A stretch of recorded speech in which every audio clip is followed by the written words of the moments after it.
¿Todo bien?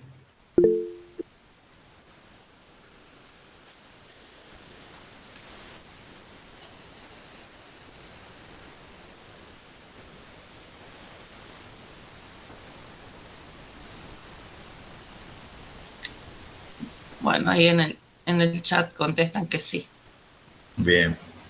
está todo bien. Bueno, somos 19 alumnos hoy.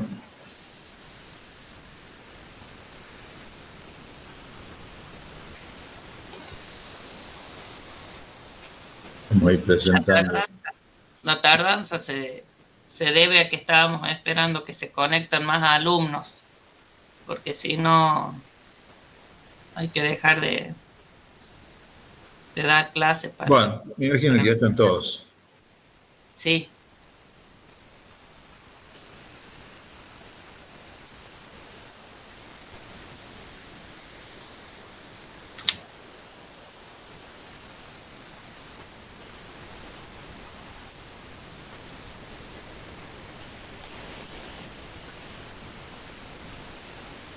No sé si ya se ve,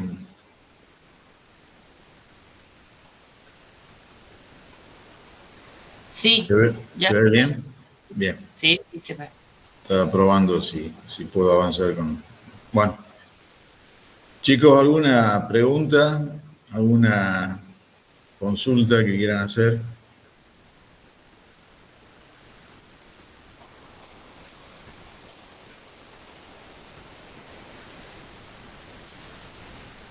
Bien, hoy continuamos con el teórico y bueno, ya estamos a la altura del patrimonio neto, que todos sabemos que el patrimonio neto es la diferencia entre el activo y el pasivo.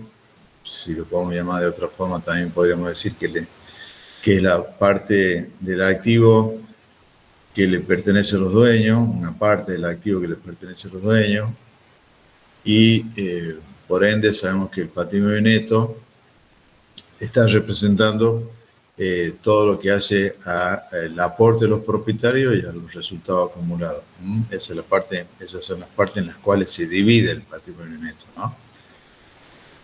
Por un lado, cuando nosotros hacemos el anexo del estado de evolución del patrimonio neto, claramente vemos que una parte de ese estado de evolución del patrimonio neto está dividido en lo que refiere a información que se relaciona con el aporte de los propietarios, y del otro lado tenemos toda la información relacionada con los resultados acumulados que van dándose en la empresa. Eh, Voy a tratar de dar ingreso al último.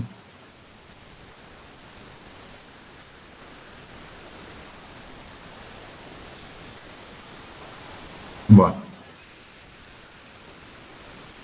ahora sí, cerramos el acceso y seguimos con la clase. Bendiga a los alumnos que entraron recién.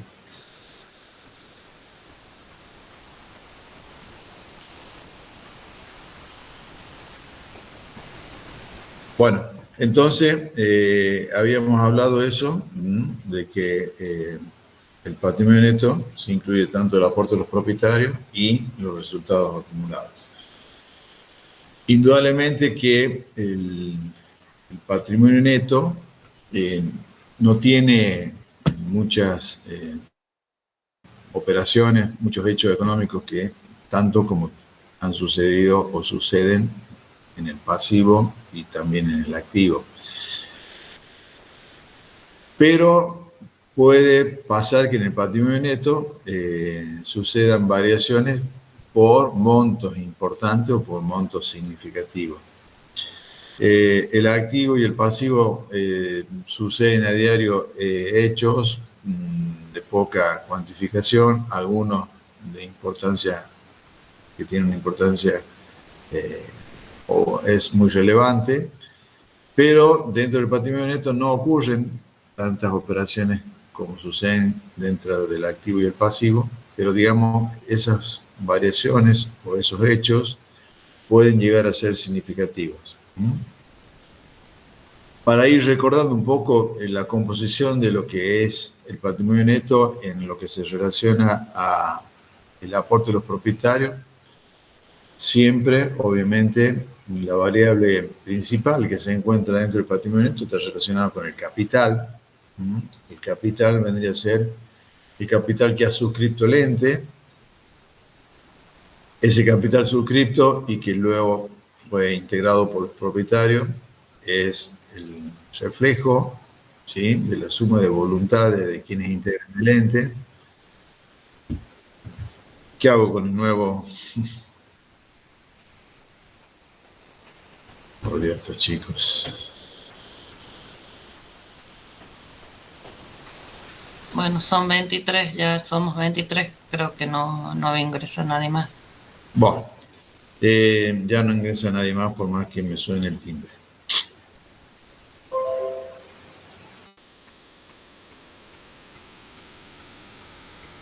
Entonces decíamos que el monto del capital siempre va a ser el monto del capital suscripto en el momento de la fundación del ente, en el momento de creación del ente, y luego ese capital puede ir variando a medida en que se vayan capitalizando ganancias. Puede ir variando, digamos, aumentando el valor del capital en la medida que los socios o accionistas vayan decidiendo que parte de sus ganancias se utilicen para incrementar el capital. Entonces, por lo tanto, este capital va a estar reflejando siempre el monto del capital suscripto en su momento de inicio del ente, va a representar también los aumentos que hubo a posterioridad por aportes efectuados por los socios accionistas y también va a reflejar los aumentos que ha tenido por capitalización de ganancias decidida por los socios siempre. Las decisiones, no se olviden, que se toman en las asambleas de socios de accionistas. De lo que se decida en la asamblea va a tener incidencia en el patrimonio neto. Bien, otra cuenta que vamos a encontrar dentro de lo que es el aporte de los propietarios en el patrimonio neto está la cuenta de ajuste de capital. Que esta cuenta surge cuando aplicamos la resolución técnica número 6, que es la de reexpresión de estados contables, se llamaba monedas constantes en su momento, y que, digamos, esta cuenta de ajuste de capital vendría a ser la reexpresión de ese capital que tiene la empresa y va a reflejar la diferencia que existe entre el valor nominal del capital y ese valor ajustado del capital que surge de aplicar el procedimiento de ajuste por inflación. El capital suscripto siempre va a permanecer, digamos, por el monto por el cual fue suscrito. Nunca va a aparecer el capital reflejado en valor ajustado por inflación. La diferencia entre ese valor nominal del capital suscripto y el valor del capital ajustado lo vamos a reflejar en la cuenta de ajuste de capital, que eso ya lo conocen ustedes cuando hicieron la aplicación de las normas de reexpresión de estados contables. Y esta cuenta de ajuste de capital también podría servir en algún momento para hacer aumento de capital. Otra cuestión importante está relacionado con aquellos aportes irrevocables que efectúan los socios a cuenta de futuras suscripciones de acciones y que en estos momentos de aportes irrevocables también puede ser que esos aportes tengan alguna prima de emisión, que vendría a ser el valor suscripto por los propietarios del ente o por los nuevos accionistas que se quieren incorporar, como una diferencia entre el mayor valor que pagan para formar parte del ente y el valor nominal de la acción. Las primas de emisión únicamente se van a dar en aquellas sociedades conocidas como sociedades anónimas, ¿sí? Por ejemplo, si uno me pregunta, ¿en la sociedad de responsabilidad limitada va la prima de emisión? No, no existe prima de emisión en los patrimonios con capitales de las SRL. Bien. Y con relación a lo que incluye la parte que habla de resultado acumulado, ahí vamos a ver todo lo que tiene que ha sido, digamos, distribuido por el ente en ganancias reservadas, que son todas aquellas ganancias que han sido afectadas a la constitución de reservas legales, que esto está en el estatuto, y sabemos que por la ley de sociedades comerciales, de las utilidades se debe destinar un 5% para la constitución de reserva legal, hasta alcanzar el monto del 20% del capital suscrito. Una vez que se alcance el 20% del capital suscrito, ya no necesitamos seguir afectando ganancias para reserva legal. Entonces, en la medida que la empresa vaya distribuyendo ganancias, y entre ellas las que le corresponden por ley a la reserva legal, esta tiene un tope que se dejará de destinar utilidades a afectar a la reserva legal cuando la misma haya alcanzado el 20% del capital social o capital suscrito.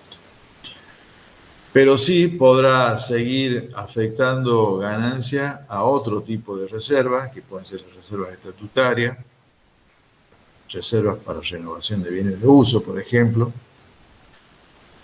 y que estas constitución o estas ganancias afectadas será por decisión de los socios en asamblea o por cumplimiento de alguna disposición legal.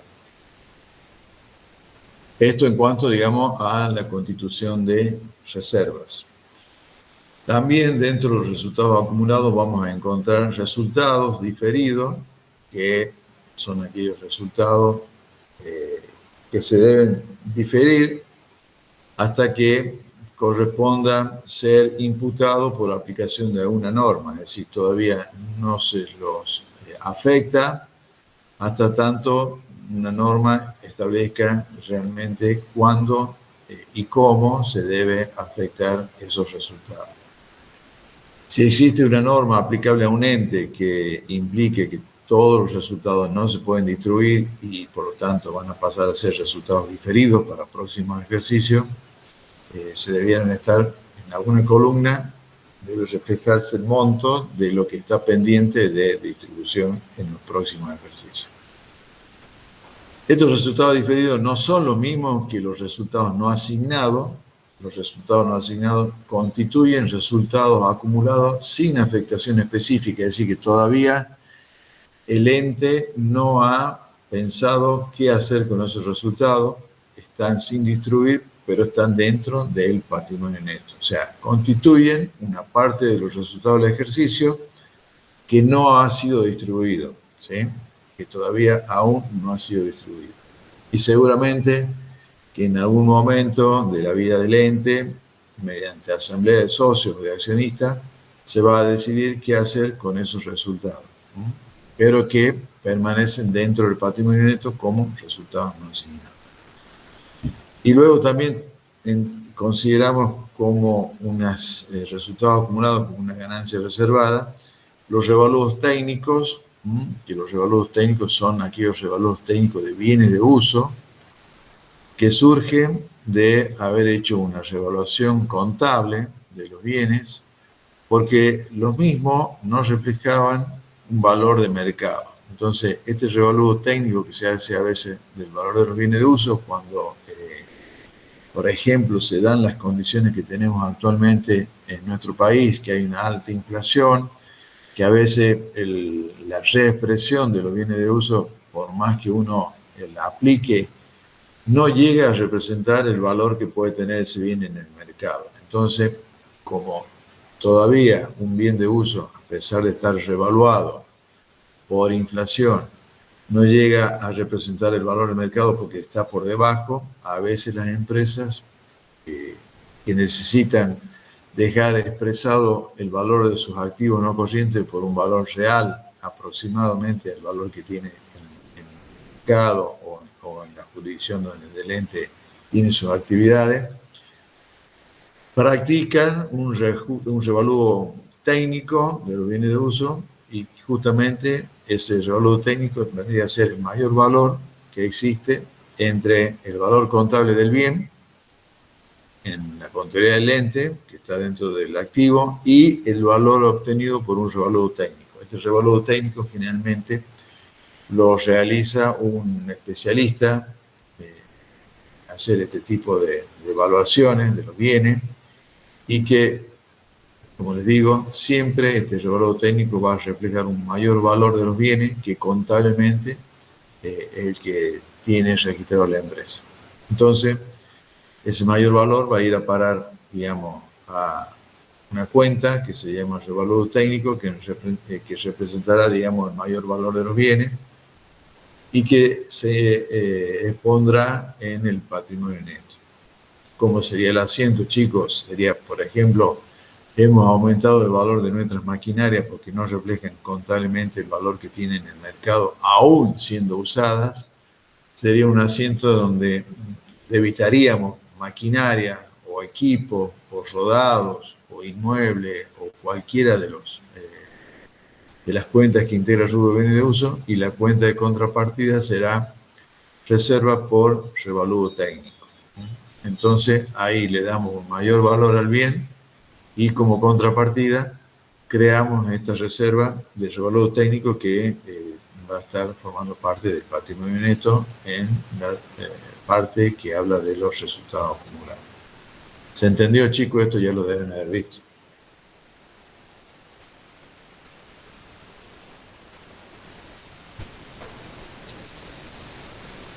No responden, pero... Bueno, una cuestión fundamental es que, digamos,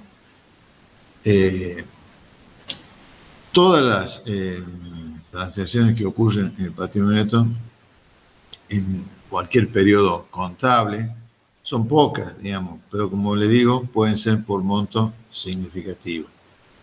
Y dentro de las distintas transacciones que pueden ocurrir en el patrimonio neto, pueden ser aporte de capital que hagan los socios, se han distribuido resultados entre los socios o bien para constituir reservas.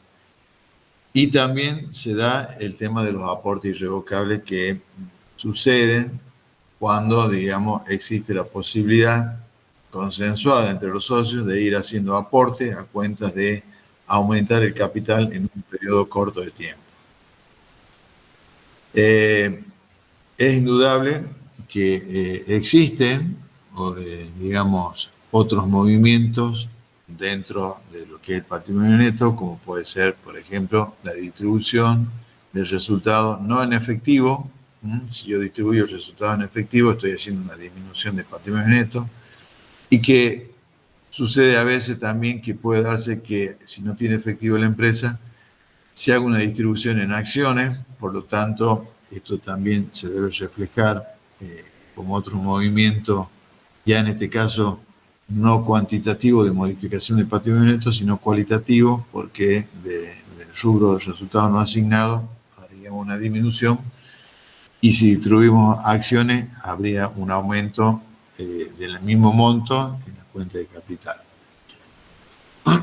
También puede darse el caso que, como les decía recién, que la empresa decida constituir una reserva para renovación de bienes de uso y que, llegado el momento dado, se desafecta esa reserva justamente porque se tomó la decisión de incorporar nuevos bienes de uso usando ese fondo creado en esa reserva para bienes de uso. También habíamos visto ahí, chicos, un poco la capitalización de los resultados, que también podría darse que se distribuyan resultados para aumentar el capital del ente, que se tomen como una decisión ante ante la observación de alguna disposición legal que decida que el monto que tiene el capital de la sociedad es muy bajo y que para el cumplimiento de disposiciones legales necesiten modificarlo, necesiten aumentarlo. Entonces, ahí puede darse el caso de que los socios deciden aumentar el capital, distribuyendo resultados para una capitalización.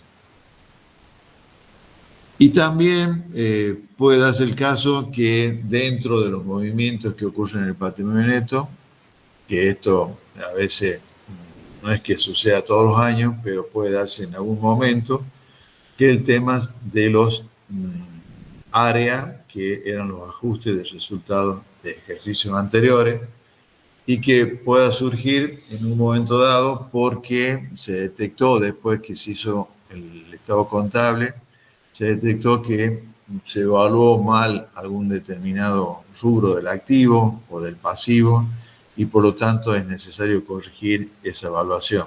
Y únicamente la forma de corregir eso es a través de un ajuste en los resultados del ejercicio anterior y que eso obviamente va a tener implicancia cuando se exponga el patrimonio neto, aparezca, digamos, este ajuste ya sea en más o en menos. Bien, preguntas hasta acá, chicos.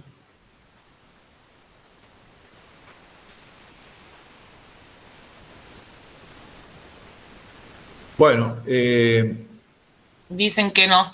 el tema del patrimonio neto, digamos, el auditor tiene que tener amplios conocimientos en cuanto a normas de auditoría, ¿sí? Y realmente en el rubro patrimonio neto también nos vamos a dar que existen distintos entes a los cuales se le aplican distintas disposiciones legales. Por lo tanto, siempre es importante que tengamos en cuenta algunos aspectos a considerar en cuanto a disposiciones y normas de control. Por ejemplo, existen disposiciones y normas de control en relación a la composición y el valor del capital, a la distribución de dividendos, a la capitalización del resultado o a la constitución de reserva. De acuerdo al tipo societario, existen distintos tipos de disposiciones legales en cuanto a la formalidad de todas estas decisiones que ustedes ven ahí y que están relacionados, por repetir, con cómo se compone el capital, cuál es el valor de cada acción o el valor de cada cuota, qué tratamiento darle a la distribución de dividendos o qué tratamiento legal darle a la capitalización de los resultados en cuanto a la forma, en cuanto a los requisitos que se deben dar para hacer todo ese tipo de trámites y también con el hecho de constituir el reserva. Según el tipo de aspecto que vimos acá en el cuadrito de la izquierda, vamos a hacer, digamos, un relevamiento de las normas legales y formas jurídicas que adopta el ente. Puede ser desde una empresa unipersonal, como son ahora las sociedades anónimas unificadas, unipersonales. Tenemos en cuenta también si se trata de una sociedad anónima que tiene disposiciones legales distintas si se tratara de una sociedad de responsabilidad limitada. También las cooperativas tienen disposiciones legales justamente para el funcionamiento, las mutuales que generalmente son de alguna repartición pública. Otro tratamiento legal tienen aquellas sociedades que tienen una oferta pública de acciones, es decir, que cotizan en bolsa, una empresa estatal, un ente sin fines de lucro o también lo que conocemos las ONG, que son organismos no gubernamentales. Hoy en día existen estos organismos no gubernamentales llamados fundaciones. Ustedes habrán escuchado por ahí que mucho se habla de que existen diversas fundaciones para distintos tipos de fines. Por lo tanto, cada una de estas formas jurídicas que adopte el ente tiene a su vez disposiciones legales y el auditor obviamente debe estar imbuido de todo este tipo de disposiciones legales. Es importante que tengamos presente esto, por ejemplo, una entidad bancaria puede constituirse como una sociedad anónima. Las disposiciones legales que rigen a una entidad bancaria está dado por la Ley de Entidades Financieras, cuyo, digamos, organismo principal es el Banco Central de la República Argentina, y a su vez se trata de empresas que cotizan en bolsa. Entonces, ahí ven ustedes que para una entidad bancaria que tiene una constitución societaria como SA, le son aplicables no solamente las disposiciones legales en materia de sociedades comerciales, sino también que le son aplicables las normas que regulan la Ley de Entidades Financieras y Bancarias. Y a su vez, por cotizar en bolsa, también tiene que dar cumplimiento a lo establecido por la Comisión Nacional de Valores. Entonces ahí tienen un claro ejemplo de que, de acuerdo al tipo societario, son distintas disposiciones legales que se deben tener en cuenta. A veces un mismo ente tiene varias y otro ente, por ejemplo una SRL, únicamente tiene que cumplir con lo que está previsto en la Ley de Sociedades Comerciales. Para que tengan en cuenta esto. ¿Preguntas, chicos?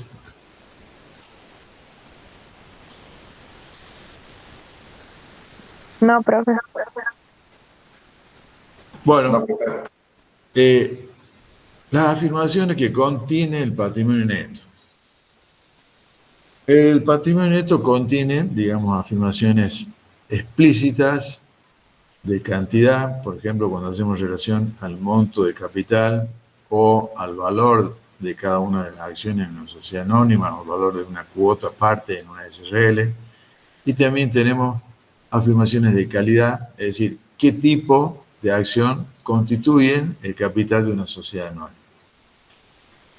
Y también tenemos afirmaciones implícitas, por ejemplo, sabemos que el saldo de las reservas no se pueden tocar, esos quedan inamovibles hasta que sean utilizados por alguna decisión propia de una asamblea de socios o por que tenemos que dar cumplimiento a una disposición legal, o sea que este tipo de reservas sabemos que no las podemos utilizar sin que haya una autorización previa, ¿sí? De tipo societario, de los que componen el ente, o bien de una disposición legal. O sea, no cualquier socio puede usar, porque sí, un día, el monto de una reserva para algún fin específico del ente y sin que los otros socios tengan conocimiento, ¿no? Acá las reservas se utilizan o se aplican, digamos, siempre que tenga una aprobación o una aceptación por parte de quienes toman la decisión. Y sabemos que estos saldos de reserva no se pueden distribuir, no se pueden distribuir entre los socios, simplemente se utilizan para dar cumplimiento, como le digo, a disposiciones legales o a algún fin específico, como sería una reserva para renovar bienes de uso el día de mañana cuando los mismos estén obsoletos. Bien. Cuando hablamos de las pruebas dirigidas en cada uno de estos afirmaciones que vimos, todo siempre vamos a estar auditando todos los componentes del estado del balance general como el estado de resultados en base a documentación de respaldo, que siempre decimos, debemos verificar la documentación de respaldo que tengan cada una de las cuentas que integran un balance general y también consultar si se encuentran registrados en los registros contables. Y a su vez, otra cuestión que tiene que ver principalmente con la documentación respaldatoria del patrimonio neto está dado por el contrato social, ¿sí? En el cual de ahí surgirá el monto del capital suscrito por la sociedad, las formas de integración que lo tiene, y también deberemos tener en cuenta todo lo que está contenido en el libro de actas de la empresa, porque ahí se ve reflejado todas las determinaciones que hicieron los socios en cada una de las reuniones que tuvieron. Y estas actas de las asambleas ordinarias, en algún momento habrá alguna asamblea extraordinaria en la cual se tomen decisiones, y todo esto de las decisiones que se toman van a quedar reflejadas en los movimientos que se exponen dentro del patrimonio neto. Y a su vez también, como documentación respaldatoria, es importante también tener acceso o lectura del registro de accionistas para saber quiénes son los accionistas, cuánto era lo que debían aportar y si realmente ya cumplieron con ese aporte. Tengan en cuenta esto, que estas formalidades deben cumplirse, o sea, los libros deben llevarse y deben estar completados o actualizados cada vez que se haga una asamblea de socios o accionistas. Esto es importante porque puede darse el caso que nos encontremos con distintos entes a una sociedad con fines de lucro y estemos en presencia de una asamblea de socios de una entidad sin fines de lucro. Finalmente, en este tipo de asamblea de entes sin fines de lucro, suele participar obligatoriamente personal o, digamos, colaboradores de lo que es, digamos, la inspección de personas jurídicas. Un poco actúan ellos de auditores o controladores de lo que se puede llegar a decidir en una reunión de socios de una entidad civil sin fines de lucro, un centro vecinal, un club, una fundación, lo que sea. Personal de la inspección de personas jurídicas suelen estar presentes un poco para dar un poco de seguridad a que las decisiones que se tomen dentro de esa asamblea sean de acuerdo a las disposiciones legales que rigen para ese ente en el cual se está haciendo esa reunión de socios. Bien, veamos cuáles son, digamos, las normas de evaluación aplicables a los componentes del patrimonio neto. Dentro de lo que hablamos de normas de evaluación, la primera, vamos a hacer referencia a aquellos aportes irrevocables para futuras suscripciones de acciones. Es decir, que para que los socios puedan hacer aportes irrevocables al ente, primero debieran ser aprobados por la asamblea de socios. Esa aprobación de la asamblea de los socios va a determinar cuánto es el monto que se puede hacer de aportes por parte de los socios y obviamente que los mismos se van a contabilizar reflejando la realidad económica de ese aporte en el momento que se tomó la decisión, y también obviamente se va a controlar que se integre totalmente lo que se ha decidido. Entonces puede darse el caso de que en una reunión de socios alguien trate el tema relacionado con hacer aumentos a través de aportes irrevocables y que, digamos, algunos no lo puedan hacer porque no tienen los fondos suficientes. Entonces, en esa asamblea de socios se podrá decidir que alguno de los socios, determinados socios o un solo socio, tenga la autorización para hacer un aporte irrevocable, y con eso, digamos, ya saben que a futuro, cuando quede plasmado el aporte irrevocable de este socio aumentando el capital, ya van a saber que este socio va a cambiar, obviamente, el hecho de ser el único aporte, va a cambiar la estructura porcentual en la participación del capital de los demás socios. Obviamente que el que hace el aporte va a tener una mayor participación y ese mayor valor en la participación que tiene un socio va a reflejar también el porcentual de disminución que van a tener los otros por no haber hecho un aporte irrevocable. Pero vuelvo a repetir, es importante que esto quede claro. No se puede hacer un aporte irrevocable o cualquier socio no puede venir un día y decir, bueno, acá hay 1.000.000 de pesos para aumentar el capital del ente sin que previamente ese hecho haya sido aprobado por una asamblea de socios y obviamente haya sido aprobado por mayoría. También es importante ver cómo se evalúan aquellos aportes que se realizan para absorber pérdidas.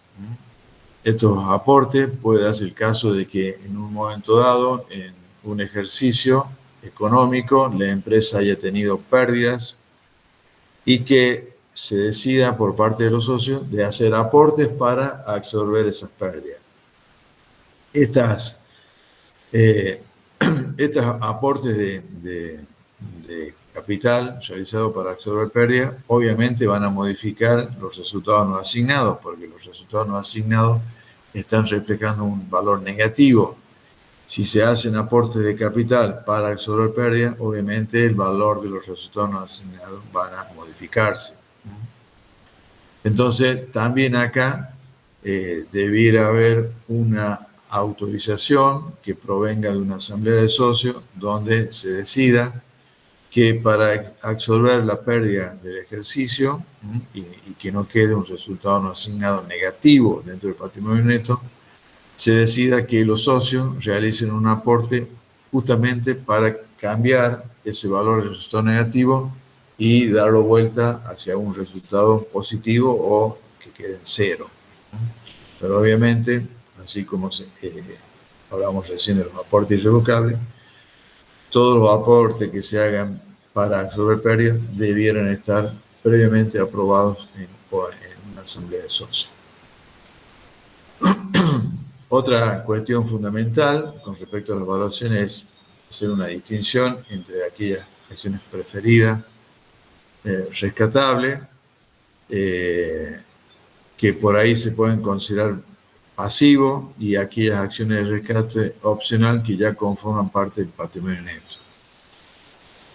Acá voy a hacer la aclaración de que si los aportes irrevocables no se inscriben como aumento de capital en un lapso de 3 meses de efectuado el aporte, esos aportes irrevocables, vencido el plazo de esos 3 meses, esos aportes irrevocables ya no deben formar parte del patrimonio neto porque no logró hacerse el aumento de capital, sino que deben salir de exponerse en el patrimonio neto para exponerse como una deuda societaria en el pasivo, porque realmente no cumplió el plazo que estaba establecido por una disposición legal. Entonces, no va a formar parte del patrimonio neto y quedará como que los socios o el socio que dice ese aporte irrevocable pasa a ser, digamos, un acreedor de la sociedad, y ese monto por el socio aportado que ingresó ese dinero a la empresa aparecerá como una deuda de tipo societario. ¿Dentro de dónde? Dentro del pasivo. ¿Se entendió, chicos, esto?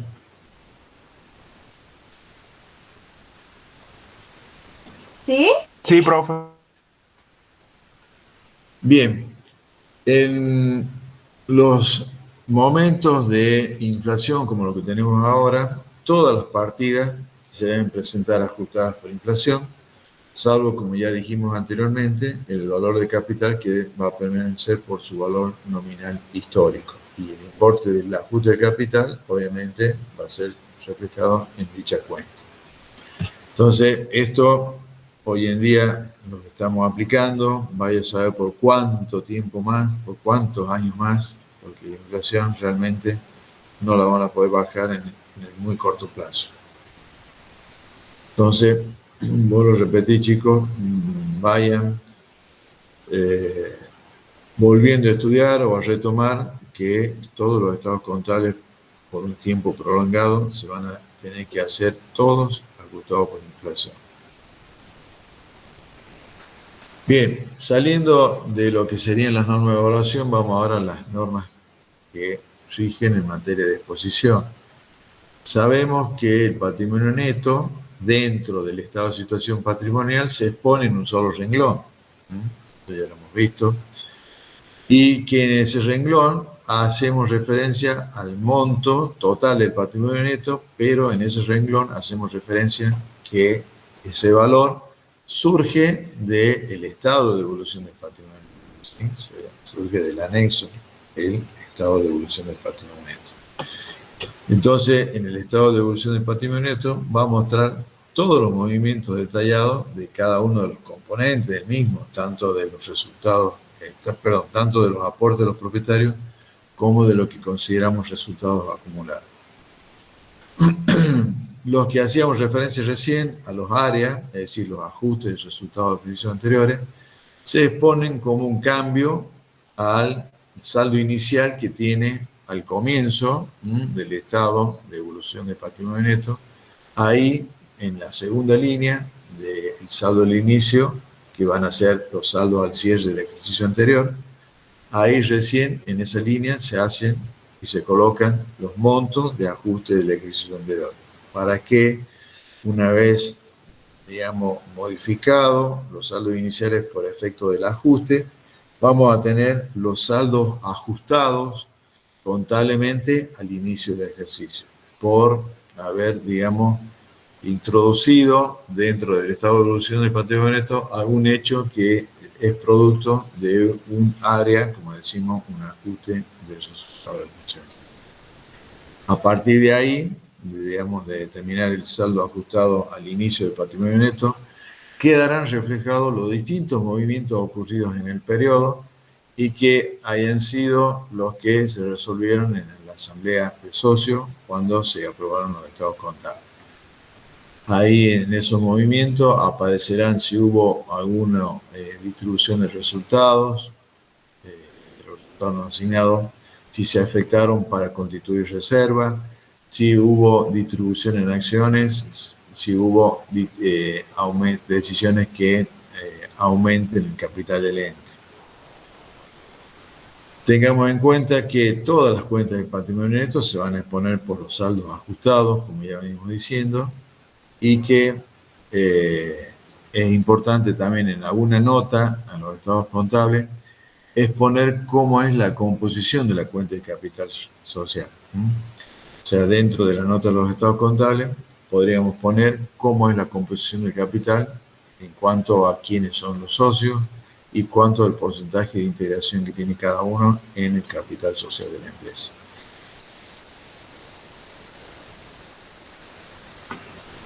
Bien, también se deberá poner por nota si existen algunas razones o existen algunas restricciones a la distribución de utilidades. Existían para algunos entes cuando, digamos, el resultado del ejercicio ha sido negativo, es muy probable que por cumplimiento de disposiciones legales y esa empresa no ha tenido un buen resultado en ese periodo, es muy probable que por alguna disposición legal se le prohíba en un futuro distribuir resultados hasta tanto, digamos, esos resultados positivos que puedan provenir en los próximos ejercicios tengan un mínimo como para garantizar que el patrimonio neto va a ser, digamos, positivo y no llegar a ser un patrimonio neto negativo.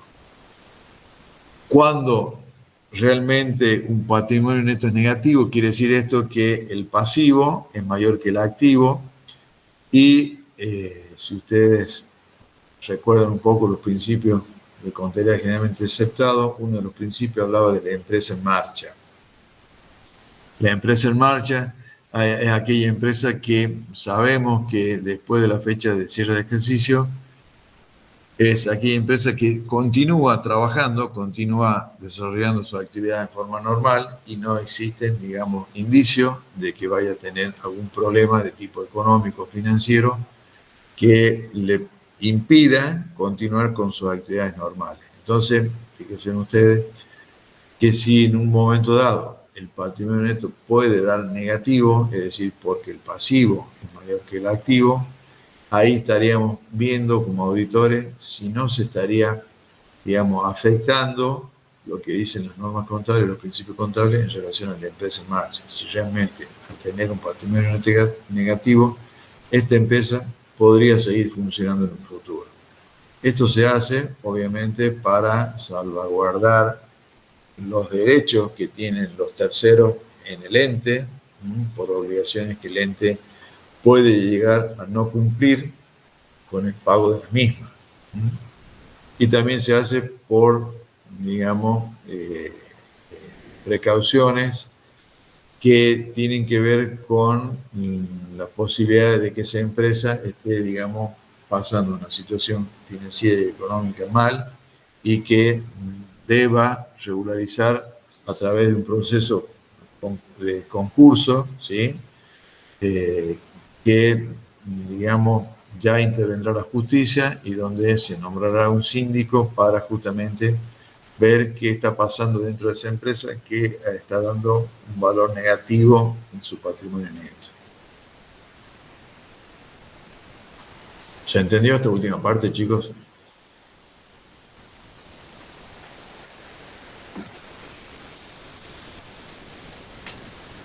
No responden, así que suponemos que sí. Bueno, si en algún momento de su vida profesional se dan con un patrimonio negativo, no se asusten, puede darse, puede darse. Lo que sí tienen que verificar es que la empresa, aún teniendo un patrimonio negativo, puede seguir funcionando o no. Si puede seguir funcionando, ustedes en el informe del auditor van a tener que explicar que a pesar de que el ente tiene un patrimonio neto negativo, sigue teniendo actividad normal y cumpliendo, digamos, con algunas cuestiones legales que le permiten seguir funcionando. Si ustedes ven que la empresa en marcha con un patrimonio neto negativo no existe ya, que, digamos, la empresa no tiene el nivel de actividad o no está cumpliendo con el pago de sus obligaciones, directamente también en el patrimonio neto deberán emitir una opinión, ¿sí?, acerca de que el principio de empresa en marcha no se está cumpliendo, por lo tanto, aconsejan que la misma se presente en algún concurso de acreedores. Bueno, pasando a los objetivos de revisión de la auditoría, sabemos que el principal objetivo tiene que ver con la evaluación del control interno vigente en el ente con respecto a los componentes del patrimonio neto. Acá siempre decimos lo mismo: si la empresa tiene un sistema de control interno, tenemos que verificar si el mismo se está cumpliendo con los preceptos estipulados por el ente, y si no lo tiene, sabemos que vamos a tener que trabajar el doble de que si la empresa tuviera un sistema de control interno. Otro de los objetivos sería establecer si las afirmaciones del patrimonio neto son reales, es decir, si el capital que figura como capital suscripto coincide con el valor que está establecido ¿dónde? En el estatuto o en el contrato social. Verificar si el monto, por ejemplo, que aparece como distribución de utilidades fue el que se aprobó en la asamblea de socios, por decirle algunos de los hechos que aparecen dentro del patrimonio neto, algunas afirmaciones que aparecen dentro del patrimonio neto.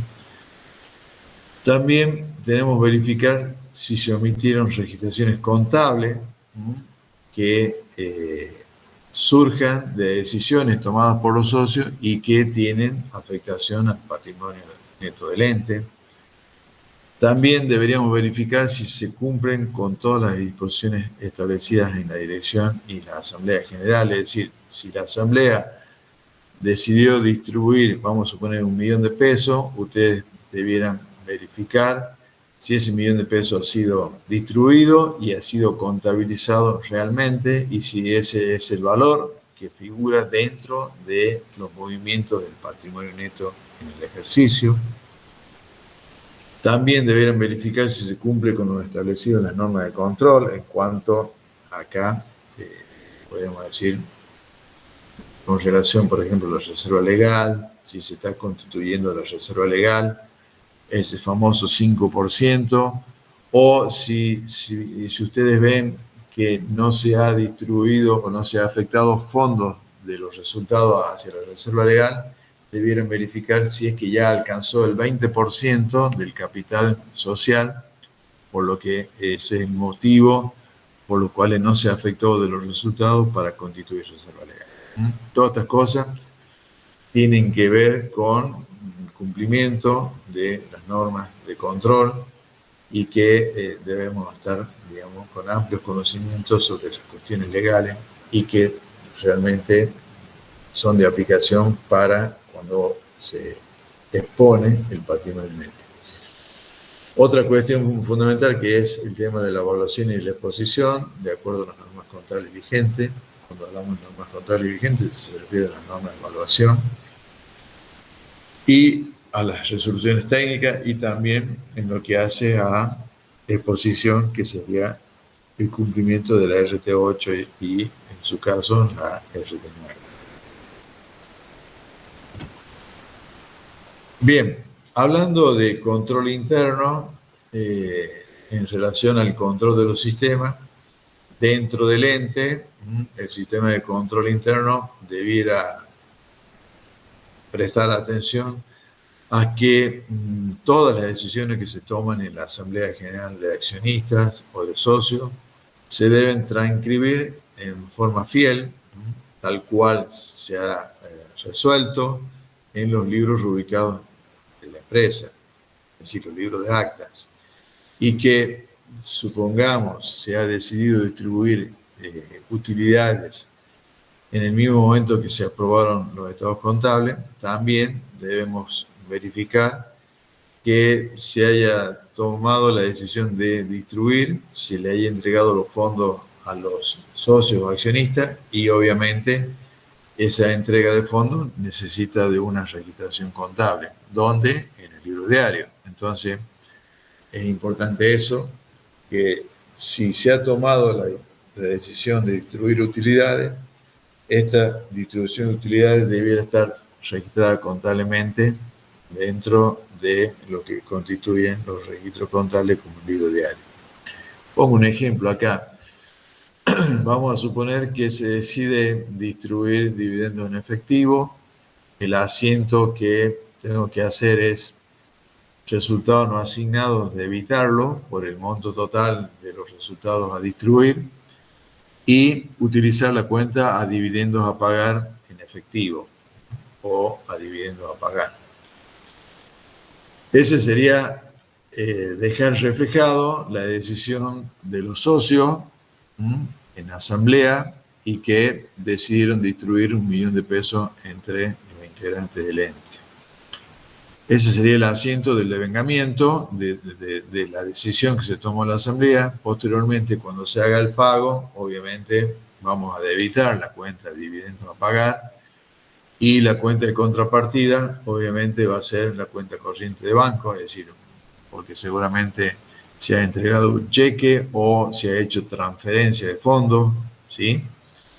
Entonces ahí quedaría plasmado contablemente que la decisión tomada de los socios se registró contablemente y que luego, a posteriori, también se registró el pago de esos dividendos que han sido resueltos en la asamblea.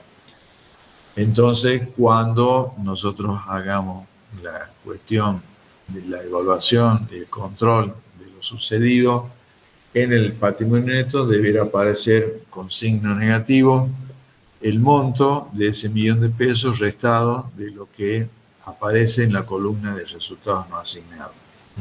Entonces, tengan en cuenta esto, esas decisiones tomadas en la asamblea deben quedar transcritas en los libros de la empresa y a su vez también en el estado de evolución del patrimonio. También, como control interno del ente, debemos tener en cuenta que todos los cambios de capital que se han resuelto, o sea, todos los cambios de capital se refieren a todos los aumentos de capital que se hayan resuelto y se hayan decidido, se deben inscribir en los organismos de control, como Registro Público de Comercio, como Inspección General de Personas Jurídicas, y que eso también forma parte del control interno del ente, es decir, que los responsables de realizar estos trámites hayan cumplido con lo que dicen las disposiciones legales. Entonces, el control interno de la empresa también debería tener en cuenta esto, y todas las decisiones que se han tomado con relación al aumento de capital se hayan inscrito o se estén en proceso de inscripción en los organismos de control. Otra cuestión que también tiene que ver el control del interno de la empresa sería ver si se comunicó a contaduría todas las decisiones que afecten el patrimonio neto para su registración contable. Obviamente que los socios, una vez que toman la decisión, deberán, y que esa decisión haya sido transcripta ya en el libro de actas de la sociedad, en el libro de actas de asamblea, una copia de la misma deberá ser entregada a contaduría, al sector contable de la empresa, para que ahí se hagan las registraciones contables de lo que recién estábamos simulando y que estábamos tomando como ejemplo. También, como control interno, se deben, en los registros de accionistas, se deben detallar cuáles han sido los aportes suscriptos de cada uno de los socios y a su vez también verificar cuál ha sido la integración que han hecho los mismos, si ha sido una integración total o una integración parcial y existen saldos pendientes de integración. Les recuerdo que los saldos pendientes de integración tienen un plazo máximo de 2 años, desde que se suscribieron las acciones o las cuotas. Entonces, todo lo que sea aporte de bienes es en el acto, todo lo que sea aporte de dinero hay que poner un 20 o un 25% y el resto existe un plazo de 2 años para cumplir con la integración total de lo que se ha suscrito.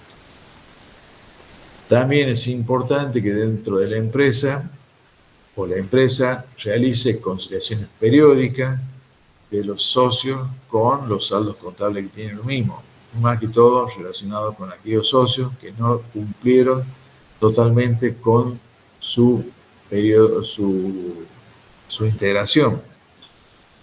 Y con esto, vuelvo a repetir lo que dije recién, sabemos que los socios tienen un plazo legal máximo de 2 años de completar la integración de sus aportes que han suscrito en su momento.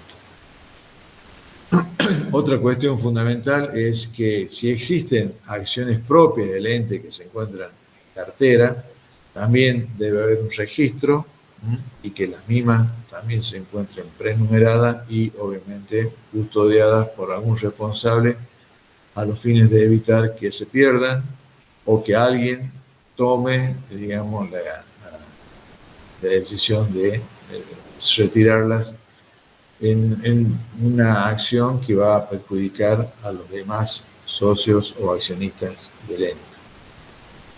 Y otra cuestión fundamental también con este tema es que se deben realizar archivos periódicos a ver si esas acciones propias que están dentro de la empresa están ahí y que no hayan sido sustraídas por ninguna persona. Esto, vuelvo a repetir, en relación a los controles que internamente debiera llevar a cabo o implantar, digamos, la empresa o el ente.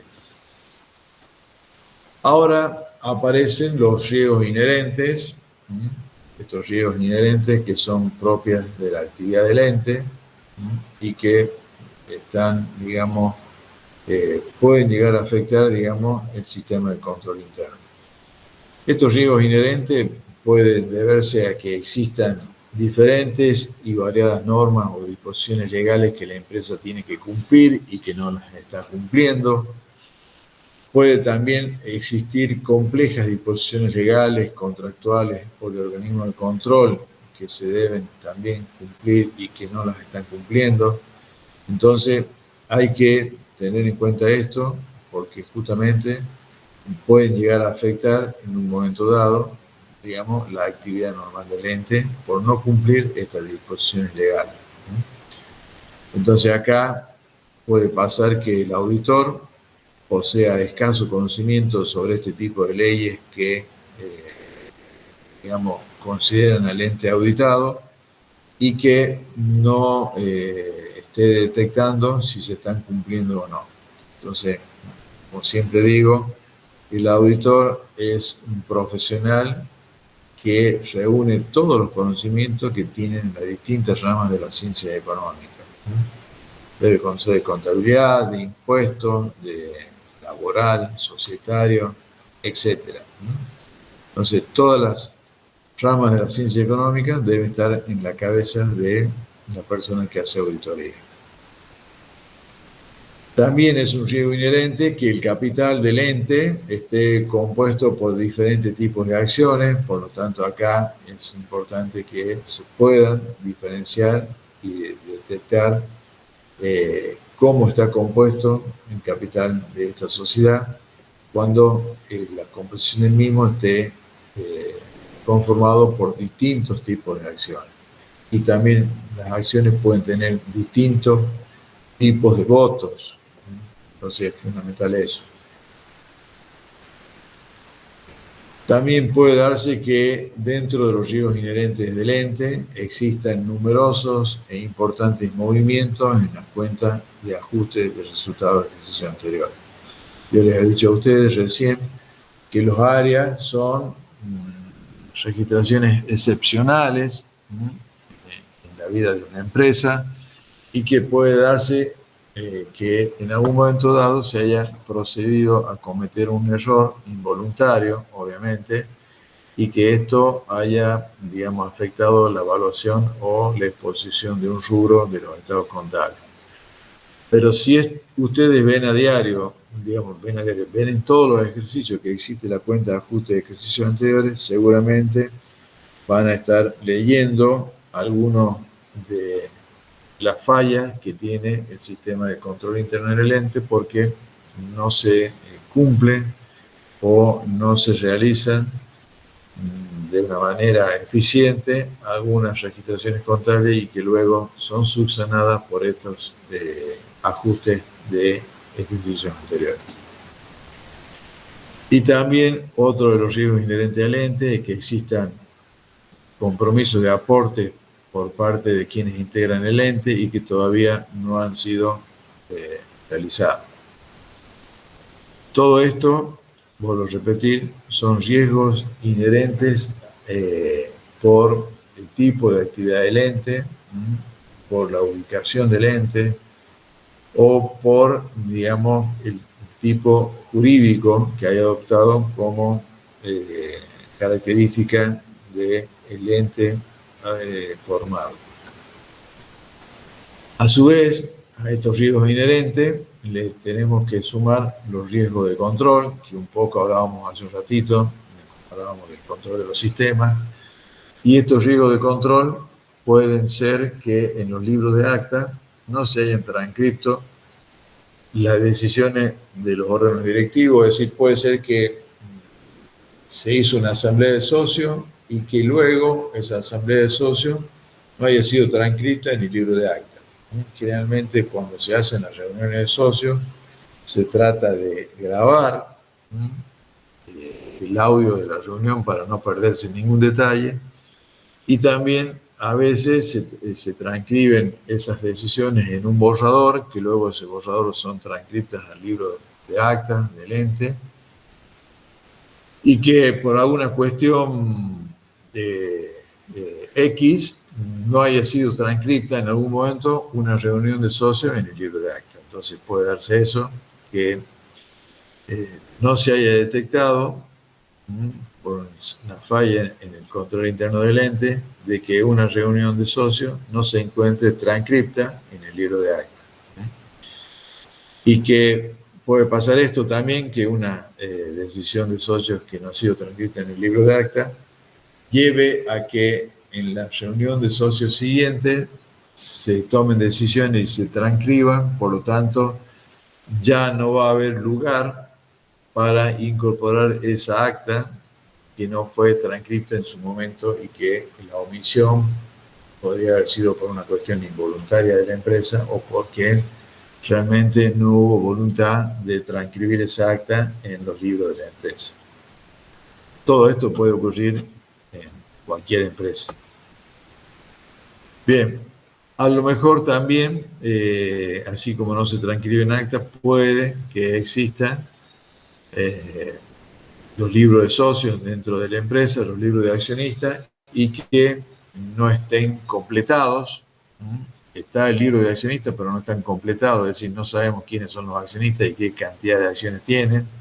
O lo peor, que todavía no se hayan comprado los libros de accionistas y no existen, obviamente. Si alguien pide el libro de accionistas, le van a decir que no existe, porque los mismos no han sido comprados, ni siquiera tampoco rubricados.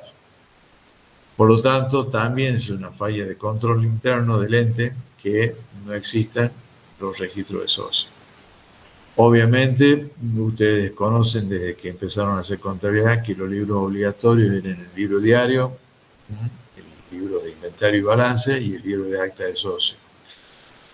En la sociedad anónima es obligatorio llevar un registro de accionistas para saber quiénes son los accionistas, cuántas acciones han suscrito y cuántas acciones han integrado.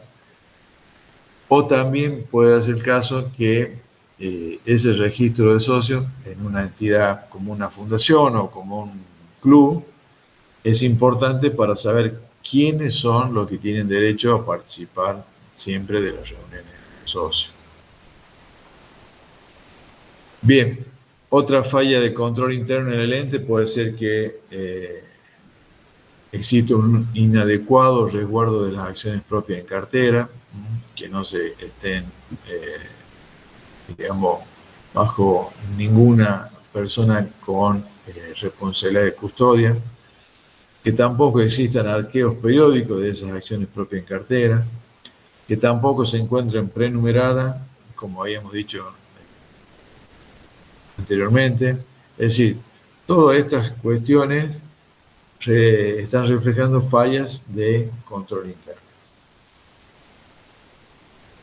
Bien, pasando ya al tema de los procedimientos de auditoría, en donde toca como auditores hacer una evaluación del control interno. Este control interno, digamos, es importante que se haga junto con la aplicación de las pruebas sustantivas, que son las que vamos a ver más adelante, y que realmente el auditor debe tomar conocimiento de cómo se realizan o tomar conocimiento de todas las decisiones que toman los socios, ¿sí? Y que, digamos, se ven plasmadas luego en cada una de las transacciones que contablemente realiza el ente y que después deben ser expuestas en el patrimonio neto. ¿A los fines de qué? De verificar que se está cumpliendo con el sistema de control interno, y si existen fallas también va a tener que emitir una opinión de que existe falla de control interno y observar o presentar un listado de observaciones de cuáles han sido esas fallas que ha hecho una vez evaluado este control interno del ente. En los procedimientos de auditoría están los procedimientos analíticos, que los procedimientos analíticos siempre hablábamos de comparaciones entre saldos de las cuentas, siempre comparamos lo del presente ejercicio con lo del ejercicio anterior, para ver si había alguna afinidad, alguna homogeneidad entre los valores. Y acá también en el patrimonio neto ocurre lo mismo. Debiéramos comparar los saldos de las cuentas al cierre del ejercicio auditado, es decir, el año 2, con relación al saldo de las cuentas de los ejercicios anteriores. En este caso podría ser el año 1.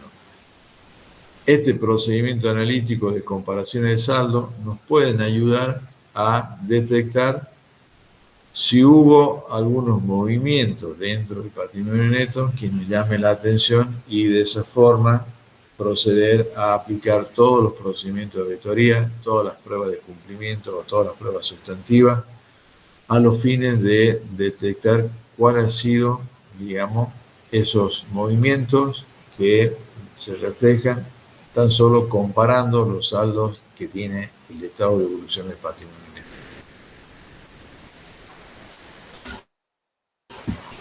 Pasando ya al tema de las pruebas sustantivas, una de las pruebas sustantivas está relacionada con la verificación de los saldos del patrimonio neto con el registro y los registros contables, obviamente, y con la documentación respectiva.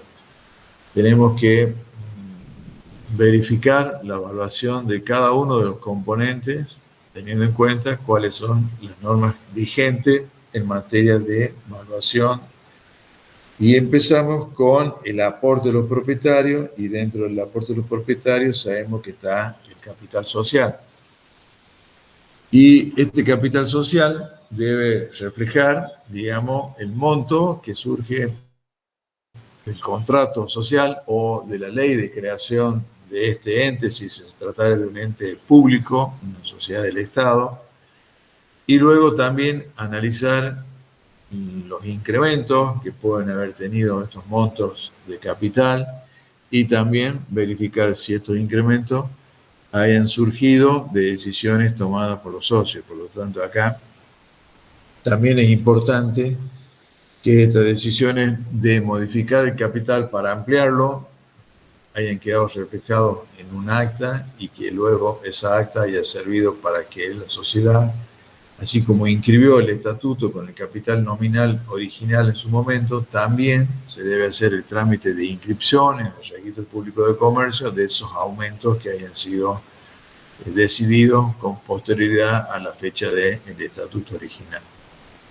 Entonces es fundamental que verificar cuál ha sido el monto de capital inicial y verificar si sigue siendo el mismo, entonces no habrá que verificar más nada.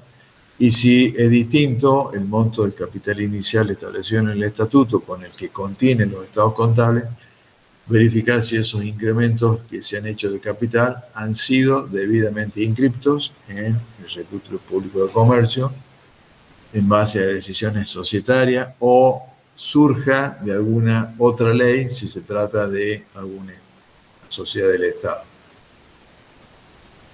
Ustedes habrán escuchado que acá el gobierno provincial ha creado por leyes distintas sociedades anónimas que se llaman SAPEM, que son sociedades anónimas con participación del Estado mayoritariamente, por eso se llaman SAPEM, y que estas sociedades se han creado por ley, que ha surgido esa ley de la Cámara de Diputados, obviamente. Entonces ahí tenemos los ejemplos de cuáles son aquellas sociedades que se crean por ley. De aquellas que se crean por un contrato social, en donde en ese contrato social se refleja la voluntad de los socios accionistas de crear un ente. Bien, así como cotejamos el monto del capital, también debemos cotejar ese capital con el registro de acciones, ¿sí? Para saber si la cantidad de acciones emitidas que figuran en los estados contables son las que se encuentran debidamente registradas o asentadas en el libro de registro de acciones. También debemos verificar si los movimientos de esas capitalizaciones que hubo son o concuerdan con las actas de directorio y la asamblea general en la que se aprobaron esos movimientos. Observar también la integración de los aportes suscriptos con registro y documentación, sería el registro de acciones o la decisión tomada en la asamblea de socios. Verificar también si se cobraron recargos por demora en aquellos accionistas que no hicieron los aportes efectuados, no hicieron los aportes en términos y los hicieron con un retraso. Obviamente que estos recargos van a surgir si en las cláusulas que se establecen en el contrato social queda establecido que si un socio o accionista no realiza el aporte en tiempo y forma, va a tener que pagar un determinado recargo. Entonces, si eso está dentro de lo que se ha puesto dentro del estatuto, deberá verificarse si se dio cumplimiento en aquel socio que ha demorado su aporte y si realmente no existía ninguna cláusula de recargo por demoras, obviamente va a verificar si la empresa o el ente decidió por modo propio cobrarle a ese socio un recargo en el momento que hizo el aporte atrasado. Volvemos a lo mismo, dentro de las pruebas sustantivas, lo que estábamos diciendo, si existen acciones propias en cartera, debemos siempre realizar arqueo y cotejar con los registros de acciones propias en cartera. Con relación a los aportes irrevocables, debemos verificar el ingreso de esos fondos o los bienes que se hayan aportado con documentación de respaldo, que la documentación de respaldo surge de la aprobación de los socios en una asamblea. Tenemos que observar si hubo acuerdo de todos los directivos para aprobar esos aportes irrevocables.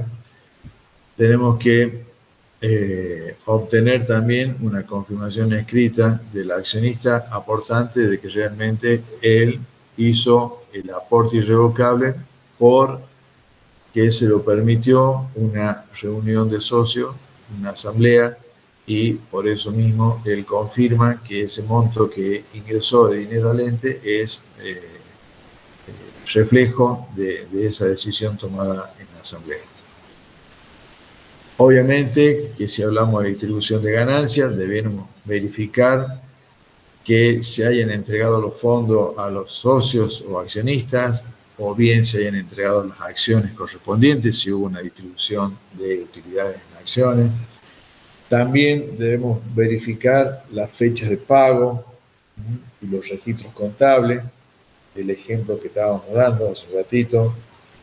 Verificar luego que se respete la porción de cada socio en la distribución de esos resultados, ¿sí? Cada socio tiene un porcentaje, obviamente, en el capital de la sociedad. Y ese porcentaje en el capital de la sociedad también se aplica al momento de distribuir las utilidades. Así habrá socios que tienen un 5% en el capital del ente, por lo tanto, de las utilidades solamente va a recibir un 5%, hay otros que podrán tener más, 10, 20, 50%.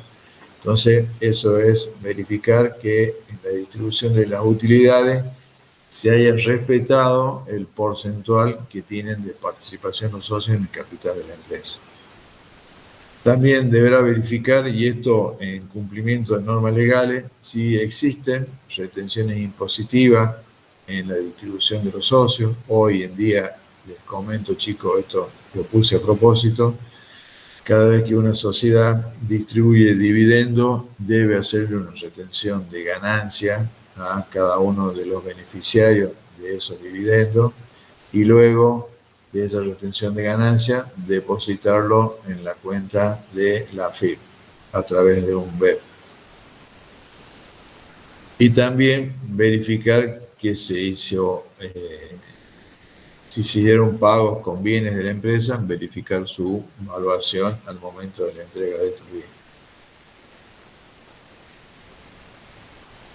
Bien, ¿alguna pregunta, chicos, con esto? Con estos temas que estoy viendo acá.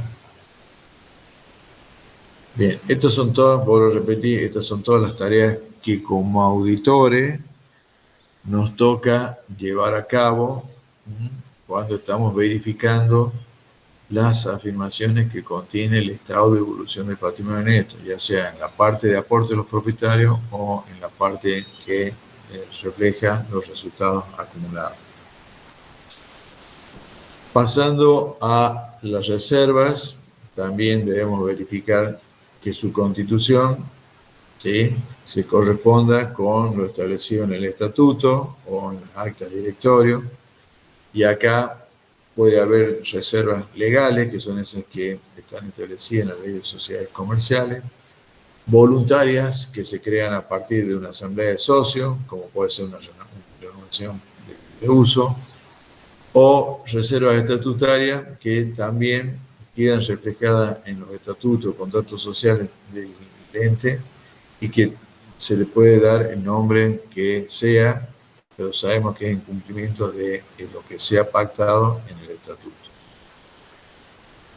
También con relación a los revalúos técnicos y contables que habíamos estado recién analizando, analizar que esos saldos reflejen los aumentos en el valor de los bienes de uso, obviamente en las cuentas patrimoniales de cada una que integran el rubro, verificar la contabilización de ese revalúo y la aplicación de las normas contables para dejar registrado el mismo, analizar los informes de expertos del revalúo técnico a los fines de que no se haya dado un mayor valor a un bien, por más que sea que provengan del revalúo técnico, y que ese valor no refleje la realidad económica de un valor de mercado que se le puede haber dado a un determinado rodado o a determinada maquinaria.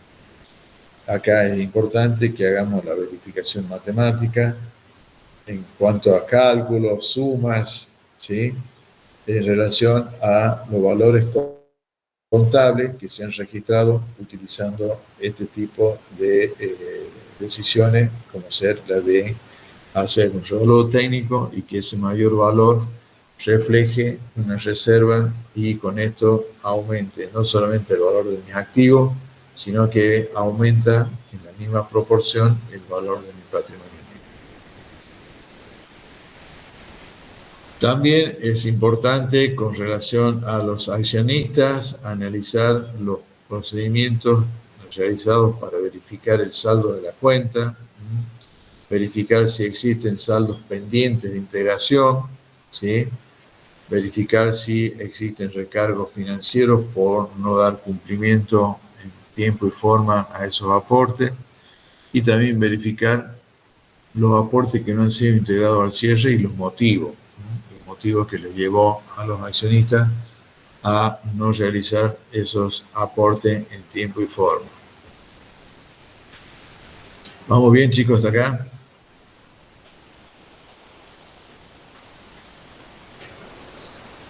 Sí. Bueno. Por último,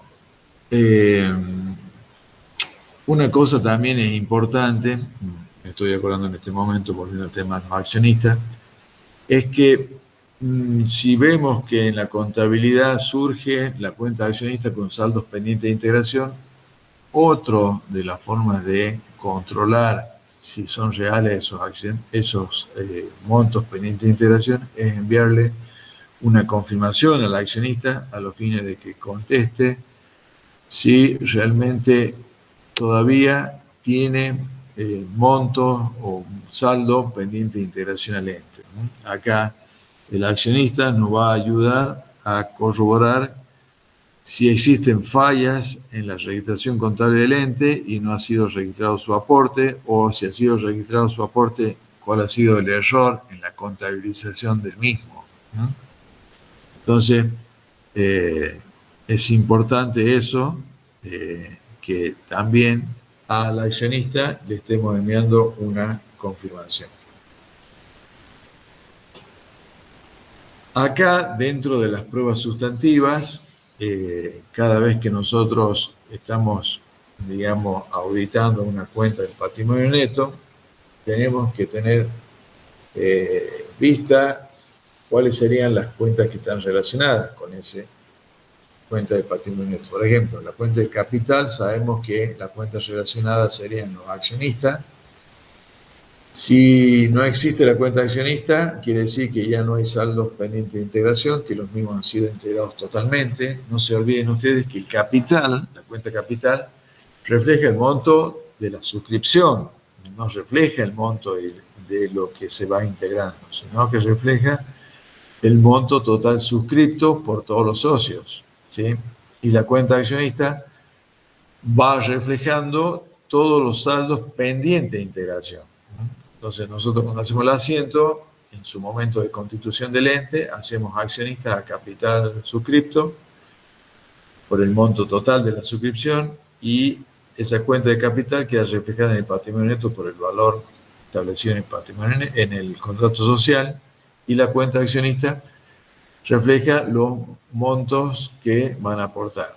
Y obviamente, que si esta cuenta de accionista tiene un saldo en el ejercicio, quiere decir que existen saldos pendientes de integración, contablemente hablando. Después se investigará si realmente existen aportes pendientes o por una mala contabilización del ente o por una falla de control interno no se han registrado correctamente esos saldos pendientes de integración que han sido efectuados ya por los accionistas en su momento. Y también, como cuestión fundamental, de aquellos accionistas que no realicen sus aportes en tiempo y forma, verificar si realmente se aplicaron recargos como el cobro de intereses por pagar o por completar su aporte fuera de término. Si hablamos de la cuenta aporte irrevocable de cuenta de futuras suscripciones, sabemos que ese aporte que realiza un determinado socio, si lo realiza en dinero, sabemos que ese aporte ingresó a la cuenta caja o ingresó a la cuenta banco y la cuenta de contrapartida justamente es la cuenta de aporte irrevocable. Si lo hizo con un bienes, hay que ver si esos bienes fueron bienes de cambio, por lo tanto debiéramos ver que haya sido registrado como mercadería o como materia prima, o si lo realizó con bienes de tipo bienes de uso, deberá reflejarse en la cuenta correspondiente. Entonces acá lo que tenemos que hacer es, si existen aportes irrevocables, verificar en qué cuenta de activo ha sido registrado este aporte irrevocable hecho por los socios o por algún socio en particular. Vuelvo a repetir, el asiento de aporte irrevocable sería la cuenta de activo correspondiente que refleje el aporte y la cuenta de contrapartida será aporte irrevocable a cuenta de futuras suscripciones que va a aparecer formando parte del patrimonio. Con relación a los revalúos legales, también acá estos revalúos legales, que son los revalúos que pueden estar permitidos por algún tipo de ley, tendríamos que ver dónde quedó reflejado ese mayor valor, ya sea de bienes de uso o de inversiones. Lo mismo pasa con los revalúos técnicos, habría que ver el valor de contrapartida en alguna de las cuentas o todas las cuentas de bienes de uso o de inversiones. Y también otra cuenta fundamental es el tema de los resultados no asignados. Las cuentas de resultados no asignados, ya dijimos, representan todos aquellos resultados que ha tenido la empresa o que va acumulando la empresa y que todavía están pendientes de distribuir.